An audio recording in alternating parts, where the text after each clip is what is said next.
Everybody's story is unique and different. Yuvina calls me her mom. Coming to new alternatives, I mean, we may be a drop-in center, but, we're family at the end of the day. Finding a shelter in the West Village or anywhere, it's hard. When you age out, you pretty much got to go to the adult shelters. And they're not fun on most LGBT people, especially trans. I developed a lot of trauma issues, and PTSD and anxiety and depression. I was trying to figure out what am I going to do now that I'm actually homeless? I don't know what to do. I don't know how to survive. I don't have the skills for this. And I had to face reality of okay, where do I sleep?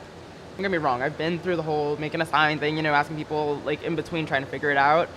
But now, currently, what I do is I go on the trains, I pass through train to train, and I sing songs, and I actually try to hold out a hat and stuff. Right now, luckily, in this part of my life, I'm working on my housing. Vacation's almost done. It'll take a year and a half, roughly, by the time it gets sent out, and I'll have an apartment. But through this entire struggle, I guess, I don't regret my life. I don't hate my life.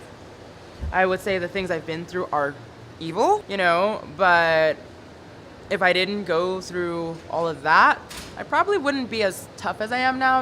I'm just really by myself in this world, and I'm trying to deal with it. If it wasn't for New Alternatives, I wouldn't have found my extended family. I have a mom here, she works here.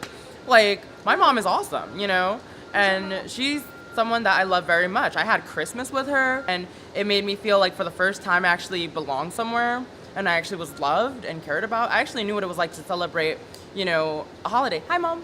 The hard part now is I'm transitioning right now. I'm on my hormones and I'm on my teeth blockers, and I get more emotional now. It's it's a little bit more to deal with. I feel happier. I'll say that. I feel calmer, but at the same time, there's a lot going on because that's a lot to deal with. And then even more than that, I'm still doing tutoring so I can end up finishing school, so I can go to college. I have made my mistakes in life. I'm not perfect. I'm not just a victim. There was times that I felt really stupid, and I messed with drugs at one point just because I wanted to die. I'm pansexual. To be pansexual is kind of you exclude one of the things that separate people, because people are separated in this world by race, religion, sexual orientation, gender identity. When you're pansexual, you exclude all of it. And you say, fuck this. Because I don't need that. I just need love. I need love. I need understanding. I need a connection.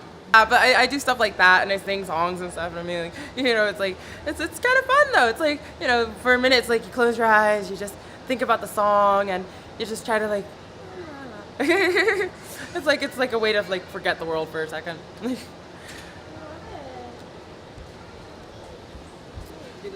So, yep. Yes. Hello, how are you, dear? Hi, camera. Yes, I am cared about by everybody. Mommy. Hi, baby. Hi. I am loved, and I have support in my life. I have to take medicine every single day. I have to take it twice a day. I've only been on them for a really short time, maybe a week or two, and I'm taking the more minimal dose right now, and then I'm gonna work my way up to taking the maximum dose. I wanted to do it when I was really little, but I couldn't talk about it with my family.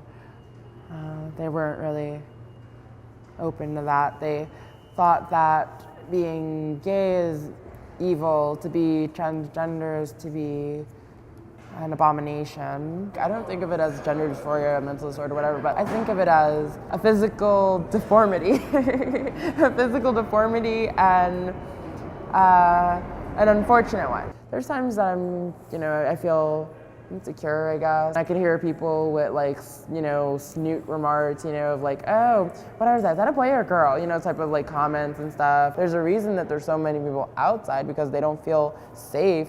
I tried all the shelters that were specifically, that I was specifically referred to or recommended from all the different places for my needs, and they were horrible, honestly. Quite a few of them I went to, the odor got so bad that I threw up. I started having, burning in my throat from throwing up so many times. When I've been in shelters, I've been sexually harassed.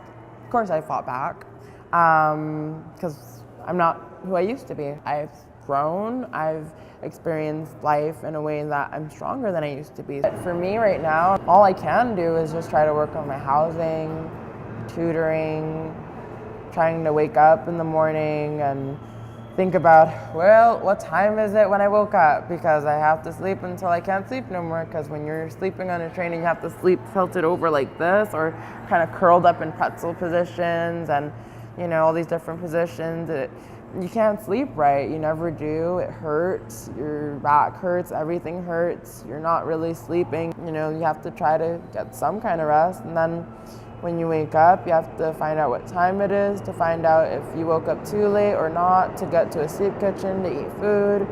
Then there's the overall, do you have the energy today, to be able to really go busking, which is like singing and stuff for many, or, panhandling, which is like, directly asking, or spanging, which is like having a cardboard sign with, words on it. You need to put food in your body, but soup kitchens have specific hours. Sometimes we have to end up going from one part of the city to another part of the city for one meal. When you don't sleep good or you can't sleep properly, your body's sleep schedule is all messed up.